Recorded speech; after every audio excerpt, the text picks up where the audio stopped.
We want to check back in with Chief Political Reporter Amanda Rooker now. Yeah, she had a front row seat to it all. She's live in the spin room at Drake University. Amanda.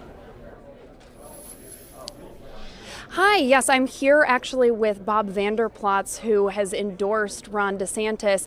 Just want to ask you, a couple questions tonight. Obviously, you are a very influential evangelical leader in the state, and so much of the Republican Party in Iowa is made up of self-identified evangelicals.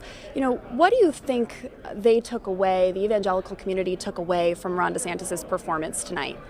Well, I think one is you see a guy that can win. Governor DeSantis has a great record in the state of Florida. In a lot of ways, it mirrors what Governor Reynolds has done here in the state of Iowa, so they resonate with it so much.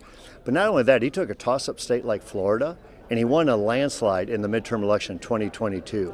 So I think what you saw tonight is you saw a leader who's very comfortable in his own skin and who has delivered on a lot of conservative policies, whether it be parental rights, school choice, taking on Fauci and COVID, or taking on the woke agenda in the schools or in corporate America. So I think a lot of the people tonight are saying there's a clear difference here. And so Iowa, I think, will have done its job, Amanda, when we deliver an alternative to Trump and then let America have its choice. A quick one more question for you. He was, spent a lot of time criticizing Nikki Haley tonight, but obviously Donald Trump is the front runner in the race and declined to participate in the debate. Was there anything you think he said that would help him overtake Donald Trump in Iowa? Well, I think it's just clear differences. I think people are saying, hey, we really like him, and he's actually delivered on these things I like.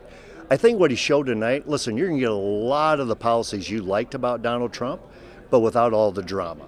And you're going to get a guy that actually can win in 2024. Bob Vander Plaats, thank you so much for taking time to talk with us today. We appreciate it. Thank you.